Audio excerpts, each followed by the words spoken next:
Mein kleiner grüner Kaktus steht draußen am Balkon. Hollali, hollali, hollalo.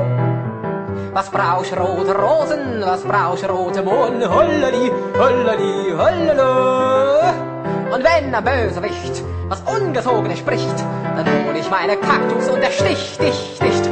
Mein kleiner grüner Kaktus da draußen am Balkon. Hollali, hollali, hollalo. Heute um 4 klopft's an die Türe.